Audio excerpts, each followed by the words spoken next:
네, 지금 보고 있는 차가 이번에 출시한 아이오닉 5 페이스리프트 모델인데요.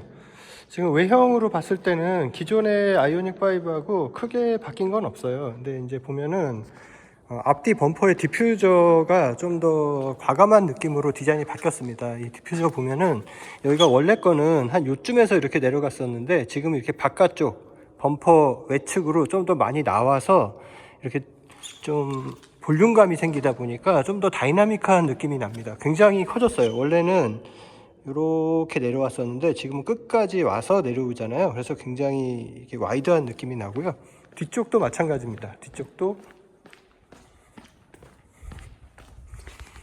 보시면 디퓨저가 굉장히 이 범퍼 끝에까지 이렇게 나와서 이렇게 크게 자리를 차지하고 있어요. 원래는 여기서 요쯤에서 이렇게 내려왔었거든요. 그래서 조금 좁은 느낌이었는데 지금은 디퓨저가 굉장히 과감한 느낌으로 바뀌어서 되게 스포티한 느낌이 나는 것 같아요. 그리고 휠 디자인이 되게 좋아진 것 같아요. 저 개인적으로 전기차들이 이제 공력 특성 때문에 되게 이렇게 공간이 없이 되게 막힌 형태의 휠을 많이 쓰잖아요. 근데 지금 보시면 이 테두리 부분에 이렇게 눈에 딱 띄는 밝은 색으로 이렇게 휠 모양이 만들어져 있고, 자세히 보면은 여기가 다 막혀 있습니다. 보시면 다 막혀 있어요. 근데 좀만 떨어져서 보면은 이렇게 막혀 있는 부분들이 검은색에다가 여기는 밝은 색으로 두 색의 대비가 강하다 보니까 이 띠만 보이거든요. 그래서 조금만 떨어져서 이렇게 봐도 휠의 느낌이 굉장히 슬림하고 되게 스포티한 느낌이 나요. 여기가 막혀 있다는 느낌이 별로 안 듭니다. 그래서 공력 특성도 살리고 휠 디자인 스타일도 살고 이렇게 좀 신경을 써서 디자인한 것 같아요. 물론 맑은 날 밝은 데서 보면은 저 막힌 게 살짝 보이긴 하지만 달리는 도중에 옆에서 이렇게 딱 보면은 저기가 막혀 있다는 느낌보다는 그냥 저기는 어두운 곳이고 여기 도드라지는 부분만 눈에 딱 띄기 때문에 휠의 스타일이 굉장히 세련된 느낌, 스포티한 느낌으로 보이기 때문에 이전보다 휠 디자인이 정말 좋아진 것 같아요. 그리고 이 풀옵션으로 가면은 이 디지털 아웃사이드 미러를 선택할 수가 있는데 기존에는 좀 투박한 디자인이었잖아요. 근데 지금은 굉장히 이렇게 부드럽게 굴곡을 좀 살리고 여기도 좀 라운드로 이렇게 줘가지고 공기 저항도 줄이고 디자인도 되게 깔끔해졌습니다. 그리고 이걸 폴딩 했을 때도 좀 여기 나오는 면적도 좀 줄어들었어요. 제가 한번 폴딩을 해볼게요. 자, 이렇게 됩니다. 그래서 여기가 원래는 이만큼 튀어나왔었는데 지금은 여기 그전보다 좀 튀어나온 양이 훨씬 줄었어요. 그래서 저 부분도 좀 신경을 썼다 이렇게 보시면 될 것 같고, 자, 그리고 안쪽에 보면은 이렇게 유니버셜 아일랜드가 그대로 적용이 되어 있습니다. 요거는 이제 그대로 적용이 되어 있는데 이 유니버셜 아일랜드는 이 센터 콘솔을 이렇게 앞뒤로 이렇게 이동시킬 수 있기 때문에 상황에 따라서 다양하게 쓸 수가 있고요. 여기를 이렇게 제끼면 센터 암레스트를 제끼면 이쪽에 또 수납 공간이 되게 넉넉하게 있습니다. 그래서 이 안에 꽤 많은 짐을 수납할 수가 있고, 그리고 이 부분의 디자인이 바뀌었어요. 이제 여기는 이제 컵홀더고요. 여기는 컵홀더고 이쪽이 이제 스마트폰 무선 충전기가 이쪽으로 올라왔습니다. 원래는 밑에 있었죠. 근데 위로 올라와서 훨씬 더 사용하기가 좋아졌고요. 그 다음에 여기 이제 단축 버튼이 생겼어요. 이 단축 버튼은 여기 통풍 시트나 열선 시트, 열선 스티어링 휠, 뭐 카메라 기능 이런 것들을 쓸 수가 있게 이렇게 됐고, 그 다음에 유니버셜 아일랜드를 이렇게 뒤로 끝까지 밀면 여기가 이제 되게 평평하게 되어 있기 때문에 이쪽도 또 수납 공간으로 활용을 할 수가 있습니다. 여기 또 따로 또 수납 공간이 있고, 그 다음에 원래는 이제 애플 카플레이나 안드로이드 오토 같은 거 연결하려면 여기다 케이블 연결해서 이제 썼어야 되는데 지금은 이제 CCNC가 업데이트가 돼서 무선으로 연결이 됩니다. 그러니까 굳이 케이블 연결하지 않고 무선으로 애플 카플레이나 안드로이드 오토를 쓸 수가 있게 됐고요. 그 다음에 계기판 디자인도 완전히 바뀌었어요. 초창기 때 거는 이렇게 그림이 있어가지고 이 그림에서 이렇게 움직이면서 표시가 됐었는데 좀 촌스러웠죠. 근데 요번에 이제 CCNC 업데이트를 통해서 계기판 디자인이 바뀌었습니다. 그래서 계기판 디자인은 설정에 들어가서 테마를 세 가지 중에 하나로 선택을 할 수가 있고요. 그 다음에 그래픽 스타일도 선택할 수가 있는데 그래픽 스타일은 드라이브 모드 연동을 해 놓으면 내가 드라이브 모드 바꿀 때마다 그 스타일이 바뀌게 됩니다. 그래서 기본적으로 테마는 셋 중에 하나를 선택할 수가 있어요. 지금은 제가 모던으로 해놨거든요. 자, 이게 모던 테마입니다. 그 다음에 심플 테마, 그 다음에 클래식 테마, 이런 식으로 바꿀 수가 있습니다. 그 다음에 제가 드라이브 모드를 바꿔 볼게요. 드라이브 모드를 바꾸면, 자, 에코 모드, 노멀 모드, 스포츠 모드, 이런 식으로 그래픽 스타일이 또 이렇게 바뀌게 되죠. 요거는 다른 테마도 마찬가지예요. 자, 모던 테마에서의 이제 지금 에코 모드고요. 그 다음에 노멀 모드, 스포츠 모드 이렇게 바뀌었고요. 그 다음에 심플 모드, 심플 테마에서 스포츠, 그 다음에 에코, 노멀 이렇게 바꿀 수가 있습니다. 저는 모던이 제일 마음에 들어서 모던으로 주로 타고 다녔고요. 이렇게 쓰시면 되고, 자, 그 다음에 이제 빌트인 캠 2가 적용이 됐습니다. 그래서 빌트인 캠 2가 적용이 되면서 내비게이션에 증강현실 모드도 지원을 하게 됐어요. 그래서 내비게이션에서 모드, 지도 화면 모드를 선택을 하면은, 자, 이런 식으로 증강현실 모드가 지원이 됐습니다. 그래서 증강현실 모드에서 내비게이션 안내를, 경로 안내를 시키면은 이 카메라로 촬영된 화면에서 직접 경로를 이렇게 뿌려주기 때문에 좀 더 직관적으로 볼 수가 있고요. 그리고 이 아이오닉 5 페이스리프트가 이렇게 뭐 옵션 사양이라든가 뭐 디자인만 조금 바꾼 게 아니고, 사실 중요한 부분들이 몇 가지 바뀌었어요. 일단 1열 유리뿐 아니라, 윈드실드 1열 유리뿐만 아니라 뒤에 2열 유리까지 전부 다 차음 유리가 적용이 됐습니다. 그래서 당연히 외부 소음 유입이 줄어들겠죠. 그래서 좀 더 정숙해졌고요. 그 다음에 그것뿐만이 아니라 뒤쪽에 휠하우스 같은 데도 좀 보강이 되고, 그 다음에 하체도 좀 보강이 됐다 그래요. 근데 이게 어디가 어떻게 보강이 되는지 정확하게 제가 설명은 못 들었는데, 사실 아이오닉 5 페이스리프트가 나오기 전에 아이오닉 5 N이 나왔잖아요. 근데 이 아이오닉 5 N이 하체 쪽에 서브프레임 스테이 같은 거 보강이 되고, 그 다음에 리어 휠하우스가 강성이 좀 보강이 됐거든요. 그래서 이제 뭐 코너링 하거나 이럴 때 좀 컴플라이언스도 줄어들고 차체 비틀림도 줄어들고 이런 효과를 보고 있는데, 아이오닉 5 페이스리프트에서 보강했다는 것도 그 부분이 아닐까라는 생각이 좀 들긴 해요. 그러니까 아이오닉 5 차체 따로 만들고 아이오닉 5N 차체 따로 만들고 이렇게 하는 이런 좀 생산, 이런 뭐랄까, 그 방법을 두 가지로 나눠서 하는 것보다 그냥 하나로 통일해서 하는 게 어떻게 보면 코스트가 적게 들 수도 있기 때문에, 뭐 보강의 정도는 차이가 있을 수 있겠지만 아이오닉 5N에서 보강한 거를 아이오닉 5 페이스리프트에도 어느 정도 적용하지 않았나, 그런 생각이 좀 들고요. 그렇게 해서 이제 뒤쪽 휠하우스 강도가 보강이 되고, 강성이 보강이 되고, 뭐 서브프레임 쪽이나 뭐 이런 하체 쪽, 이런 뭐 부시나 이런 것들이 좀 보강이 됐겠죠. 그러다 보니까 일단 승차감이 다릅니다. 서스펜션도 이제 주파수 감응형 댐퍼가 적용이 되어 있기 때문에 굉장히 승차감이 전에보다 좀 더 쫀득쫀득하다고 해야 되나? 좀 이렇게 좀 그런 느낌이 나요. 그래서 좀 딱딱하고 탄탄해졌다 이런 느낌이 아니라 쫀득쫀득하고 부드러운데 잡아줄 땐 다 잘 잡아줍니다. 그리고 과속 방지턱 같은 것도 좀 빠르게 넘어도 굉장히 이렇게 잘 타고 넘는 느낌 있죠? 이게 탁 튀어나가는 느낌도 아니고, 그렇다고 막 출렁거리는 느낌도 아니고, 그 과속 방지턱을 딱 잘 타고 넘어간다 이런 느낌이 되게 이렇게 쫀득쫀득한 느낌이 납니다. 차체가 바닥에 딱 붙어 있는 느낌. 그렇다고 쿠션감이 전혀 없는 건 아니에요. 어느 정도 승차감을 좀 신경을 썼기 때문에 단단한 서스펜션 세팅은 아닌데, 분명히 어느 정도 약간 소프트한 느낌이 있긴 한데 롤이나 피치를 일정 수준에서 되게 잘 잡아주는 느낌이 있어요. 그래서 운전하는 입장에서의 핸들링이라든가 이런 뭐 조종성 이런 거는 굉장히 직관적이고, 그 제어 가능한 범위 내에서 롤이나 피치를 잘 억제를 한다 이런 느낌이 좀 납니다. 그래서 기울어짐이 아예 없는 건 아닌데 일정 수준에서 되게 잘 제어가 되고 억제가 되기 때문에 운전하기가 굉장히 편합니다. 그리고 직진성이나 이런 것도 굉장히 안정적이고요. 그래서 이런 차체 강성이라든가 서스펜션 세팅이라든가 승차감, 핸들링 이런 전체적인 조화가 이번 페이스리프트에서 좀 더 한층 더 업그레이드 됐다 이런 느낌이 좀 들고요. 그것뿐만이 아니라 또 안전에도 어느 정도 좀 보강을 했습니다. 이렇게 보시면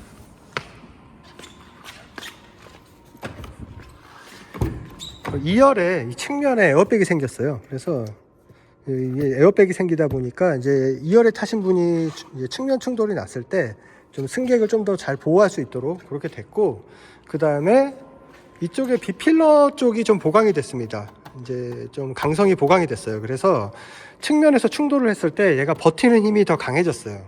이거는 아마도 최근에 미국 같은 데서 충돌 테스트 할 때 측면 충돌을 하는 그 물체의 속도, 그 다음에 무게 이런 걸 증가시켜서 테스트했더니 기존 기준에서는 이제 측면 충돌 안정성이 이제 최고 점수를 받았던 차들이 전부 다 점수가 떨어졌거든요.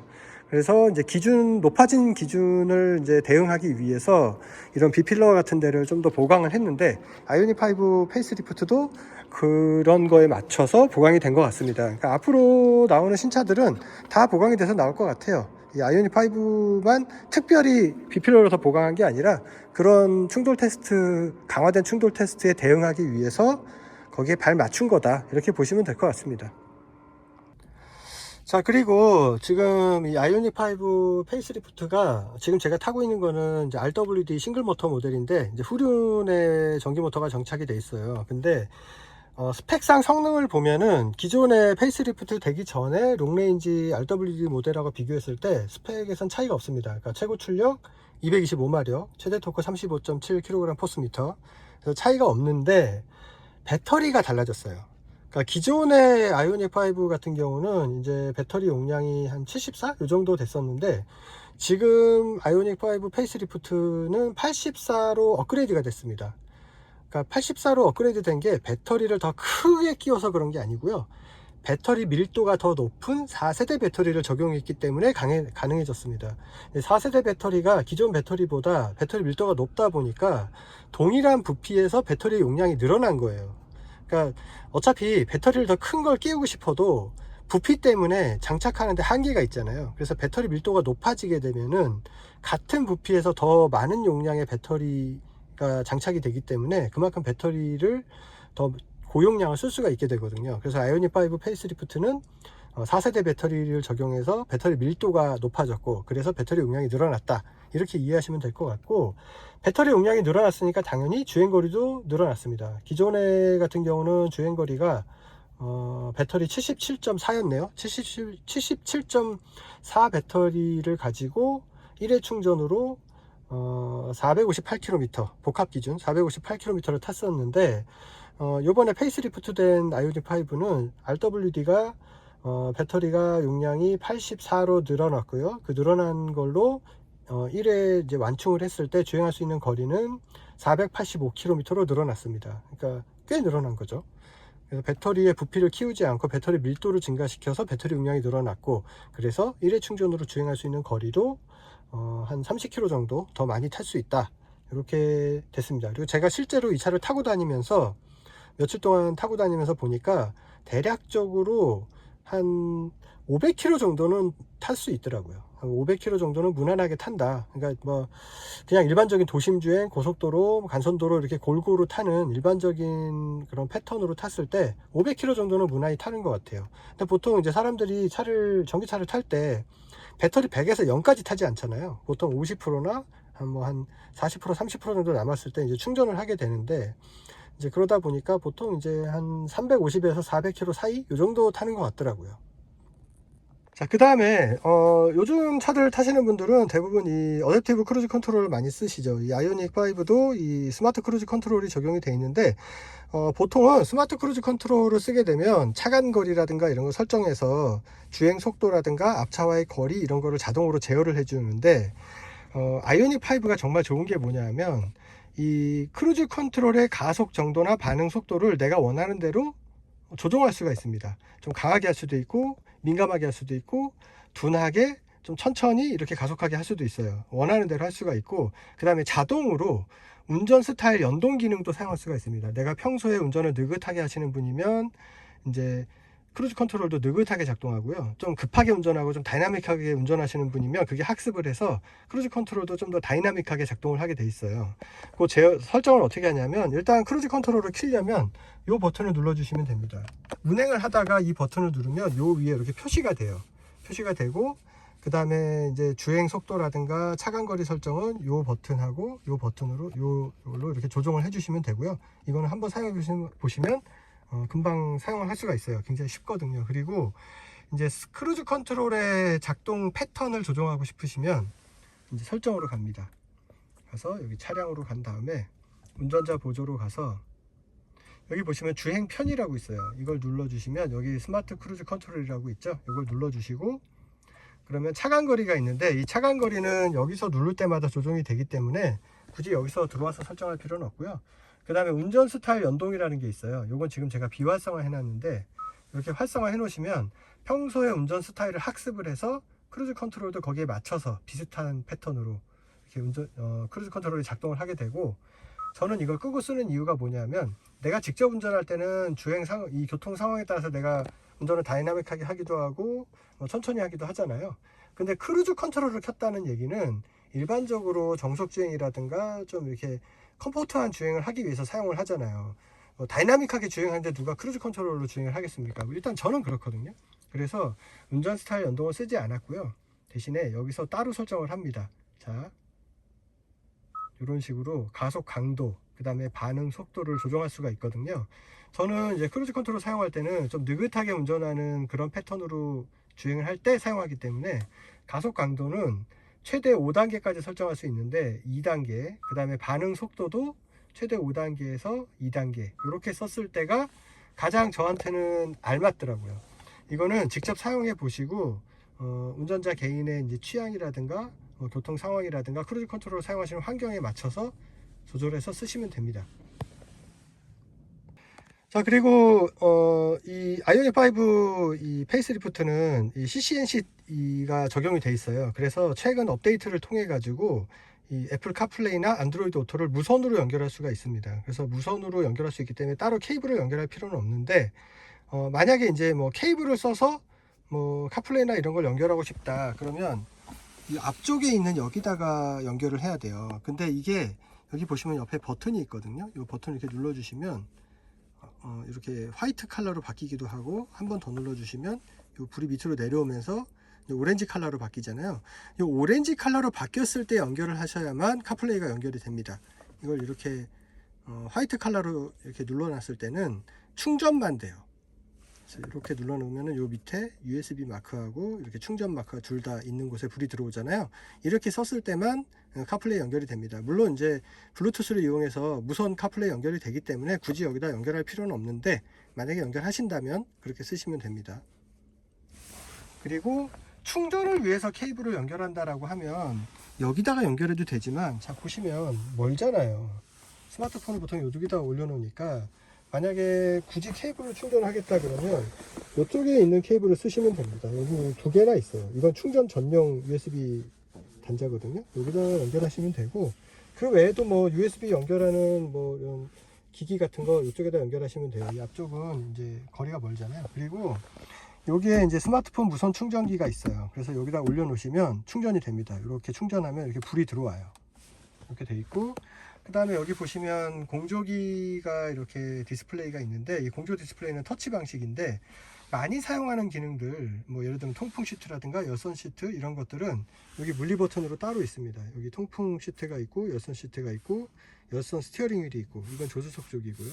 요거는 카메라 기능 눌러주시면은 이런 식으로 카메라가 나옵니다. 주변 상황을 볼 수가 있고, 핸들을 돌리면 바퀴가 이동하는 방향을 이렇게 선으로 이렇게 표시를 해주기 때문에 좀 더 직관적으로 볼 수가 있고요.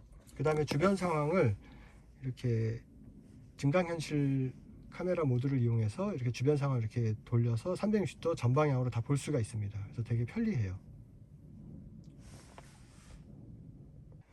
자, 그리고 이렇게 디지털 아웃사이드 미러가 적용이 되어 있는데, 디지털 아웃사이드 미러도 여기 보시면 이렇게 일반 사이드 미러처럼 각도 조절이 됩니다. 자, 우측으로 돌리고 이런 식으로 각도 조절이 돼요. 그래서 자기가 좋아하는 취향대로 이렇게 조정을 하면 되는데, 보통 일반적으로 거울식 사이드 미러 같은 경우는 내가 시트 포지션을 바꾸거나 좀 몸을 이렇게 움직이면 이 보이는 각도가 바뀌잖아요. 내가 바라보는 시점이 달라지니까. 그래서 시트 포지션을 바꾸면은 저 사이드 미러 각도도 다시 조정해주고 막 이래야 되는데, 이거는 이제 카메라를 이용해서 여기다 화면을 표시해 주는 거잖아요. 그래서 내가 맞춰 놓은 거를 다른 사람이 타서 시트 포지션을 바꿔도 이 보는 시야가 전혀 바뀌지가 않습니다. 당연하겠죠. 이건 그냥 디스플레이니까. 내가 머리를 이렇게 움직여서 바라보는 시선을 바꾼다고 해서 이 비치는 각도가 바뀌지가 않잖아요. 실제로 비치는 건 카메라가 비춰주는 거니까. 그 다음에 리어뷰 미러도 디지털식이에요. 그래서 이것도 이제 실제로 거울식이 아니라 카메라를 이용해서 비춰주는 거거든요. 이거를 거울식으로도 바꿀 수 있습니다. 여기 보시면 레버가 있는데 이렇게 내려주시면 이렇게 거울식이 됩니다. 근데 당연히 시야가 되게 답답하죠. 이렇게 하시면 볼 수가 있고, 이것도 당연히 카메라를 통해서 비춰주는 거기 때문에 이거를 어떻게 돌려도 이 비춰지는 시야 각이 전혀 바뀌지가 않습니다. 그래서 내가 제일 보기 편한 위치로 각도를 조절해 주고 이렇게 사용할 수가 있어요. 이 디지털 아웃사이드 미러 같은 경우에는 보시면 이렇게 뒤에 사이드 미러를 거울이 아니라 카메라로 비춰서 이렇게 보여주는 거잖아요.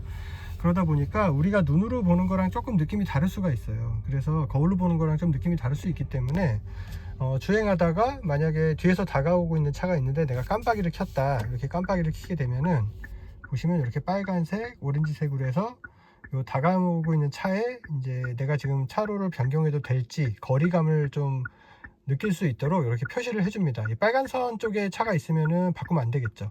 이쪽에 있으면 조금 이제 가까운 거니까 좀 주의를 해야 되고요. 이제 차가 빠르게 다가오고 있으면 이쯤에 있을 때는 차선을 바꾸면 안 되고, 이쯤에 있는데 가까워지지 않는다, 아니 조금씩 멀어진다, 그러면 차선을 바꾸셔도 되는 거죠. 깜빡이를 다시 원래대로 돌리면 이 라인이 없어지고요. 만약에 사각지대에 차가 다가오고 있으면 여기에 또 이제 표시를 또 따로 해줘요. 그래서 사각지대 경보 기능처럼 그런 식으로 또 켜지고, 그 다음에 이제 후진을 놓게 되잖아요. 근데 후진을 놓게 되면은 이런 아웃사이드 미러나 이런 걸 통해서 주변 상황을 보면서 후진을 하게 되잖아요. 그래서 이렇게 주행할 때보다 조금 더 화면이 광각이 됩니다. 제가 후진을 넣어 볼게요. 자, 이렇게 좀 더 넓은 범위를 보여주면서 이쪽에 이렇게 빨간색하고 이런 게 보여집니다. 그러면 이제 후진할 때 이 빨간색까지 가게 되면은 접촉이 있을 수 있다는 얘기예요. 이 노란색이면 좀 주의가 필요하다는 뜻이고, 이걸 보면서 좀 주의해서 후진을 하면 되고, 다시 전진에다 놔도 이게 돌아오질 않습니다. 왜냐하면 주차할 때 후진만 하라는 법 없잖아요. 전진도 해야 되잖아요. 그래서 이 상태에서 다시 일정한 속도 이상으로 올라가면 저게 없어집니다. 한 10km 정도 되면 없어져요. 원래 모드로 돌아옵니다. 그리고 이 아이오닉 5 그러면은 가장 이제 좀 독특한 기능이 바로 유니버셜 아일랜드인데, 이 유니버셜 아일랜드 같은 경우는 이 센터 콘솔이거든요. 이 센터 콘솔인데 여기 보시면 굉장히 넓은 수납 공간이 있어요. 이렇게 열면은 굉장히 넓습니다. 여기 웬만한 가방 같은 것도 들어갈 정도로 넓고요. 이렇게 내려서 암레스트도 쓸 수 있고, 암레스트에도 이렇게 수납 공간이 있습니다. 그리고 요 위쪽에는 이제 스마트폰 무선 충전기가 있고, 여기 이제 컵홀더 2개가 있고요. 컵홀더는 이렇게 홀더가 있어서 집어넣게 되면 딱 잡아주게 되어 있습니다. 그래서 안에서 놀지 않게 이렇게 딱 잡아주게 되어 있고, 여기에는 이렇게 또 홈이 있어가지고 뭐 스마트폰 같은 거 이렇게 꽂아놔도 되고요. 그 다음에 이거의 위치를 또 바꿀 수가 있습니다. 여기 앞에 손잡이가 있어요. 이렇게 레버가 있어서 레버를 이렇게 당기면 이렇게 뒤로 당길 수가 있습니다. 위치가 바뀌었죠. 그 다음에 다시 앞으로 이렇게 가져올 수도 있고, 그래서 편한 상태로 맞춰서 쓰시면 돼요. 이렇게 하시면 여기 공간이 넓어지잖아요. 그럼 여기다가 또 무슨 뭐 짐 같은 거 이렇게 놓으셔도 돼요. 큰 핸드백이라든가 뭐 가방 같은 거, 뭐 쇼핑백 이런 거 여기다 이렇게 놓고 쓰셔도 됩니다. 자, 그 다음에 시트에 보면은 릴렉션 컴포트 기능이 있어요. 그래서 릴렉션 컴포트 기능은 탑승하고 있는 사람이 이쪽 안쪽에 있는 버튼이 있어서 그 버튼을 이용해서 작동시킬 수도 있고, 그 다음에 이제 운행을 하다가 이제 뭐 가족을 같이 태우고 가는데 뭐 와이프를 태우고 간다. 근데 와이프가 피곤해서 잠이 들은 거예요. 좀 더 편하게 자라고 제가 릴렉션 컴포트 시트 기능을 이용해서 좀 이렇게 가장 편안한 자세로 시트를 조정해 주고 싶은데, 그래도 내가 손을 이렇게 집어넣어서 할 수 없잖아요, 운전하면서. 근데 여기 보시면 여기 이렇게 버튼이 있어요. 이렇게 버튼이 있어서 이 맨 위에 버튼을 이렇게 2번 이렇게 눌러주시면 원터치로 이렇게 릴렉션 컴포트 기능이 작동이 됩니다. 그래서 무중력 시트 자세로 편안하게 쉴 수 있도록 이렇게 해줘요. 그래서 와이프 잠드는 상태에서 깨우지 않고 이 자세로 만들어 줄 수 있는 거죠. 다시 세울 때도 앞으로 원터치 해주시면 다시 원래 자세로 돌아오고요. 이게 작동시킬 때 왜 2번 눌러줘야 되냐면은, 혹시나 뒤에 장애물이 있을 때 한 번에 작동하면은 뒤에 장애물에 걸려서 이제 뭐 뒤에 사람이 있거나 그러면은 무릎을 누른다든가 짐이 있으면 짐이 낑긴다든가 이럴 수가 있잖아요. 그래서 경각심을 주기 위해서 실수로 한 번 눌렀을 때 작동하는 게 아니라 다시 한 번 더 눌러야, 이렇게 2번 눌러줘야 작동이 하게 되어 있습니다. 자, 그리고 이 아이오닉 5 페이스리프트는 기존과 다르게 빌트인 캠 1이 아니라 빌트인 캠 2가 적용이 됐습니다. 이 CCS가 적용이 되면서 빌트인 캠 2로 바뀌었고요. 그래서 빌트인 캠으로 들어가 보시면 기존의 빌트인 캠 1 같은 경우는 소리가 녹음이 안 됐었어요. 소리가 녹음이 안 되고 그 다음에 화질도 좀 떨어졌었는데, 지금은 화질도 개선이 됐고 그 다음에 이제 소리도 녹음이 됩니다. 그리고 이제 녹화 영상을 보게 되면 이 주행하고 있는 현재 위치라든가 그 다음에 깜빡이 작동 상태 뭐 이런 것들도 다 표시를 해줘요. 자, 이런 식으로 화면에 들어가서 보면은 여기 이렇게 깜빡이 작동 상태라든가 그 다음에 충격 감지, 그 다음에 뭐 여기 이제 현재 내가 주행하고 있는 위치 이런 것들이 다 표시가 돼요. 그래서 좀 더 정확하게 이 상황을 파악할 수가 있습니다. 당연히 뭐 뒤쪽 이렇게 후방 화면도 이렇게 볼 수가 있고요. 그리고 이렇게 녹화된 영상을 내가 밖으로 이제 저장해서 빼내고 싶다 그러면은 이렇게 글로우 박스를 열시게 되면은 여기 안에 블랙박스 이 빌트인 캠 메모리 이 저장이 되는 이 메모리가 여기에 있습니다. 그래서 요걸 이렇게 벗기시고 여기서 메모리를 빼서 옮겨서 저장을 하시면 돼요. 그리고 이제 하이패스 기능도 강화가 됐는데요. 기존에는 그냥 단순 하이패스 기능만 했었잖아요. 근데 지금은 하이패스를 사용한 이런 사용 기록이라든가 위치 저장 이런 것들이 다 이루어집니다. 그래서 하이패스로 들어가 보시면 이렇게 내가 사용한 위치, 결제 금액 이런 것들이 다 이렇게 표시가 돼요. 시간, 뭐 금액, 위치 다 동시에 표시가 되고 일별 사용 금액, 그 다음에 월별 사용 금액 이런 것들도 다 표시가 되고, 하이패스 카드도 그냥 여기다 꽂아서 사용할 수도 있고요. 그 다음에 이렇게 이 하이패스를 등록해서 심카드를 등록해서 사용할 수도 있습니다. 그러다 보니까 만약에 내가 운행한 기록들을 좀 이렇게 지워버리고 싶다 그럴 때 보통 내비게이션 경로만 이렇게 지우시잖아요. 근데 이제는 아이오닉 5 이 페이스리프트는 하이패스 사용 기록도 지워줘야 됩니다. 안 그러면 여기 들어오면 내가 어디를 다녔는지 다 볼 수가 있어요. 그래서 여기서 메뉴로 들어가신 다음에 결제 이력을 삭제해 주셔야 됩니다. 그래야만 내가 어디서 얼마를 언제 썼는지 다 지울 수가 있어요. 자, 이 아이오닉 5 이 페이스리프트는 이제 CCNC가 적용이 되면서 비디오 스트리밍 서비스를 지원하게 됐어요. 그래서 이 비디오 스트리밍이라는 게 뭐냐면, 우리가 스마트폰으로 유튜브를 본다든가 뭐 넷플릭스를 본다든가 하잖아요. 그때 그 비디오 서비스를 이제 이렇게 온라인을 통해서 보는 거를 비디오 스트리밍이라고 하는데, 이제는 이제 아이오닉 5 페이스리프트에서는 그런 비디오 스트리밍 서비스를 차량에서 직접 사용할 수 있게 됐습니다. 그래서 여기 시네마를 이렇게 들어가시면 여기 서비스 목록이 나오고요. 이 서비스 목록 중에 내가 뭐 유튜브를 보고 싶다, 유튜브를 누른 다음에 유튜브로 들어가서 이제 검색을 하는 거죠. 뭐 이렇게 내가 보고 싶은 걸 검색을 해서 틀면 되는데, 뭐 예를 들어서 제가 아이유 그러면 유튜브에서 이제 아이유를 검색을 해주겠죠. 이런 식으로. 그래서 내가 보고 싶은 거를 이렇게 골라서 이제 음악을 듣는다든가 영상을 본다든가 뭐 이렇게 할 수가 있습니다. 일단 뭐 웨이브로 이렇게 들어가서, 웨이브 같은 경우는 이제 가입이 돼 있어야겠죠. 가입을 해서 아이디를 여기다 이제 저장을 해놔야겠고, 내가 보고 싶은 영화라든가 뭐 이런 드라마라든가 이런 걸 골라서 이렇게 보시면 돼요. 전지적 참여 시점 요거 이렇게 누르면 이렇게 나오게 되고, 시청하기 누르면 네, 이런 식으로 볼 수가 있습니다.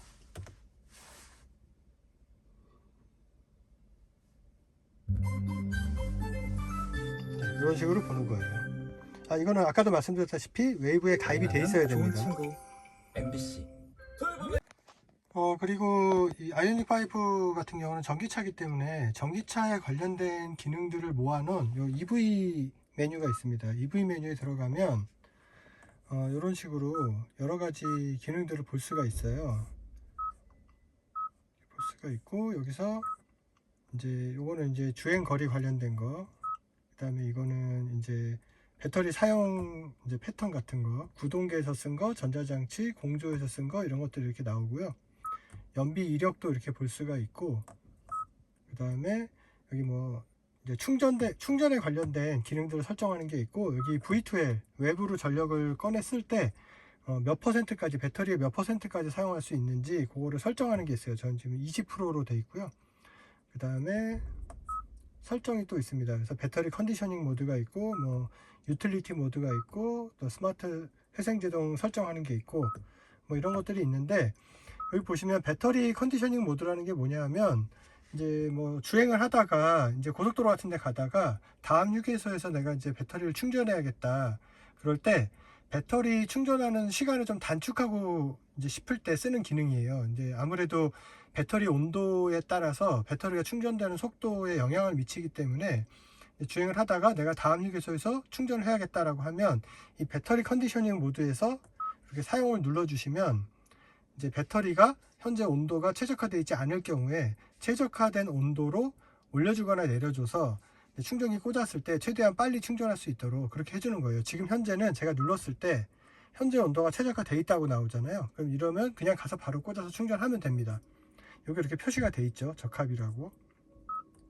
그 다음에 이제 유틸리티 모드라는 게 있어요. 유틸리티 모드라는 거는 이제 뭐 캠핑 같은 데 갔을 때 시동을 끄고 이제 배터리에 있는 전기를 이용해 가지고 뭐 전기 장치를 쓰고 싶을 때 그럴 때 쓰는 겁니다. 이제 활성화하거나 비활성화하거나 이렇게 할 수가 있고, 그 다음에 스마트 회생제동은 아까 전에 제가 설명을 드렸었는데 회생제동 모드 중에서 주행 상황에 따라서 회생제동량을 자동으로 그때그때 바꿔주는 기능인데 이거를 내비게이션을 연동할 건지 안 할 건지 이런 거를 설정을 하는 거예요. 여기 보시면 내비게이션 연동을 하게 되면은 이제 과속 카메라라든가 뭐 이런 거에 따라서 알아서 제동 성능을 회생제동 모드를 조정을 해서 이제 제어를 해줍니다. 이거를 꺼놓으면은 과속 카메라랑 관계없이 스마트 회생제동 모드에서 이제 회생제동량을 조정을 안 해요. 그 다음에 여기 보시면 기본 설정, 강한 감속, 보통 감속, 부드러운 감속을 설정을 할 수가 있습니다. 그래서 부드럽게 감속할 건지 강하게 감속할 건지 이런 거를 조절할 수가 있고요. 그 다음에 여기 보시면 전체적인 기능들을 한눈에 볼 수 있게 이렇게 종합적으로 표시를 해놨어요. 아까 전에 설명했던 배터리 컨디셔닝 모드라든가 커넥터 잠금 모드, 그 다음에 배터리를 사용한 내역 뭐 이런 것들이 있고, 여기 배터리 상태 이런 것들이 나와 있고, 그 다음에 여기 보시면 주변에 가까운 충전소를 이렇게 표시를 해줘요. 그래서 이거를 누르면 내비게이션으로 자동으로 연결이 돼서 이 근처에 거리순으로 이렇게 충전기를 이제 충전할 수 있도록 이렇게 경로를 안내를 해주도록 이렇게 메뉴가 나옵니다. 이렇게 돼 있고요. 이거는 이 메뉴로 꼭 들어가지 않아도 그냥 내비게이션 사용하다가 가까운 충전소를 선택을 하면 또 이렇게 해주는 메뉴가 따로 있고요. 그 다음에 주행하는 도중에 배터리가 일정 이상으로 떨어져서 이제 충전이 필요하다라고 판단이 되면 자동으로 주행하는 도중에 자동으로 내비게이션에서 가까운 충전소를 검색하겠냐고 이렇게 팝업이 뜹니다. 그래서 이제 좀 편리하게 사용할 수 있도록 그렇게 되어 있습니다. 그리고 이제 충전을 할 때 내가 원하는 양만큼 충전하는 거를 충전기에서 설정하는 게 아니라 이 차량에서도 설정을 할 수가 있습니다. 여기서 배터리 상태로 간 다음에 여기 보시면 충전 목표 배터리량 설정이라는 게 있어요. 여기서 급속 충전과 완속 충전이 있는데 현재 지금 배터리가 51% 남았거든요. 지금까지 보시면 243.2km를 탔어요. 그리고 현재까지 탔던 패턴대로 탔을 때 앞으로 250km를 더 탈 수가 있습니다. 자, 이렇게 되면은 총 한 493km 정도를 타는 거죠. 그러면은 500km 조금 안 되게 이렇게 타는 것 같아요. 그리고 지금 보시면 이제 충전을 할 건데 지금 급속 충전은 초고속으로 했을 경우에는 49분이면 100%까지 충전이 가능한데 보통 초고속일 때는 100%까지 충전하지 않는 게 좋습니다. 왜냐하면 초고속 충전이나 고속 충전 같은 경우는 80%가 넘어가게 되면 충전 속도가 급격하게 느려져요. 배터리 보호를 위해서. 그래서 급속 충전이나 초급속 충전을 할 때는 배터리 충전량을 이렇게 70%, 80% 이런 식으로 내가 원하는 만큼 좀 내려서 80% 이하로 내려서 충전을 하시는 게 좋습니다. 급속 충전에서 100%까지 쓰는 거는 괜히 충전 비용만 더 비싸지고 속도는 느려지게 되거든요. 지금 보시면 100%까지 충전하는데 초급속에서 49분, 고속에서 1시간 14분이 예상되거든요. 근데 이걸 80%로 내리게 되면 초고속으로는 15분, 고속으로는 38분이면 끝납니다. 그러니까 뭐 이거를 100%까지 할 이유가 전혀 없죠. 80%에다 맞추시면 돼요.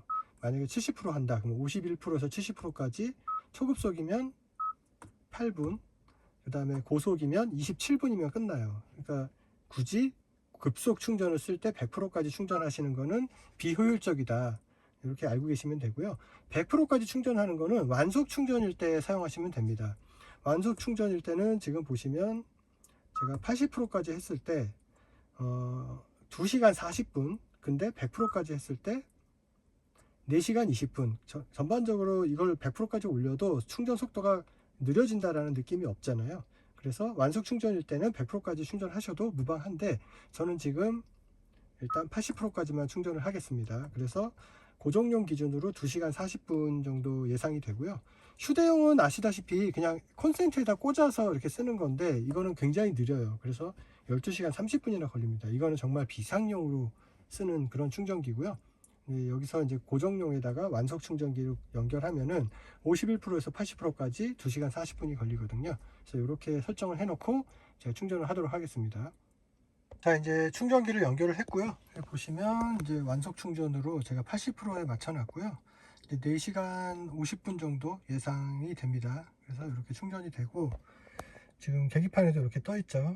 그래서 이제 여기까지 80%까지 충전을 하도록 이렇게 설정을 했습니다.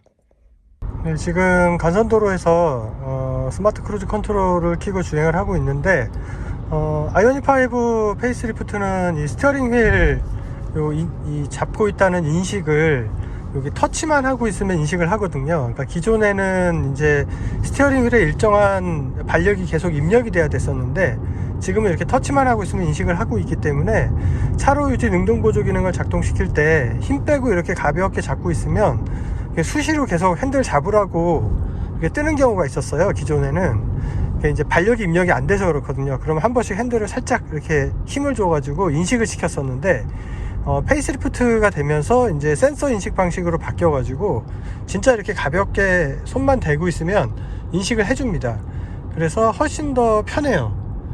그래서 이렇게 손만 핸들에 살짝 터치하는 정도만 이렇게 하고 있으면 자기가 이렇게 계속 제어를 해줍니다. 지금 제가 돌리고 있는 게 아니거든요. 그리고 지금 제가 차로 변경 보조 기능을 사용했거든요. 지금 차로가 변경이 자동으로 됐습니다. 제가 돌린 게 아니에요. 이 차로 변경 보조 기능 같은 경우에도 뒤에서 오고 있는 차량이나 옆 차선에 있는 차량 이런 걸 다 인식을 하고요. 그리고 그 다음에 이제 내가 지금 차로를 변경하려는 위치가 실선 구간인지 아니면 점선 구간인지 이런 걸 다 확인해 가지고 안전하게 변경을 해주기 때문에 안심하고 사용할 수가 있고요. 작동을 시키고 나서 차로 변경이 완료될 때까지도 굉장히 신속하게 이루어지기 때문에 굉장히 편하게 사용할 수 있습니다. 그리고 크루즈 컨트롤 사용 중에만 이걸 작동시킬 수 있고요. 내가 직접 운전을 할 때는 작동이 안 됩니다. 자, 이제 마지막으로 가격인데요. 자, 아이오닉5 페이스리프트 이 RWD 모델의 가격은 가장 엔트리 트림인 이라이트 트림이 5,240만원부터 시작합니다. 그리고 그 위에 익스클루시브 트림이 5,410만원, 그 다음에 가장 상위의 프레스티지 트림이 5,885만원부터 시작을 합니다. 거기서 이제 뭐 옵션 선택에 따라서 가격이 좀 달라지겠죠. 근데 이 전기차 같은 경우에 아무래도 구매 보조금이 중요하잖아요. 그래서 정부 구매 보조금을 100% 지원받으려면 일단 기준이 차량 가격이 5,500 미만이어야 되거든요. 5,500만원 미만이어야 되는데, 지금 보면은 프레스티지 트림 같은 경우는 시작가가 5,885만원이에요. 그러면은 정부 보조금 100% 못 받는 거 아니냐라고 물어보시는 분들이 많은데, 이 전기차의 구매 보조금 지급 기준에서 가격 기준은 해당 차종의 엔트리 트림을 기준으로 하기 때문에, 엔트리 트림 시작가가 지금 아이오닉5 RWD 같은 경우는 이라이트가 5,240만원에 시작하잖아요. 그러니까 당연히 전기차 구매 보조금 지급 기준 100%에 내에 들어간다. 어떤 트림을 사셔도 이 기준을 따라가기 때문에 상관이 없습니다. 옵션을 선택해서 5,500만 원이 넘든 트림이 상위 트림을 가서 5,500만 원이 넘어도 상관이 없는 거예요. 이라이트 트림이 5,240만 원이니까 그게 기준으로 잡히는 거고요. 그 다음에 이제 그 지자체마다 또 구매 보조금이 있잖아요. 지자체 구매 보조금이랑 정부 구매 보조금을 다 더해서 이 차 가격에서 이제 빼시면 그게 실구매가가 되는 거죠. 그래서 해당 차량의 구매 보조금 같은 경우는 전기차 누리집으로 인터넷 검색해서 들어가셔서 확인하시면 됩니다.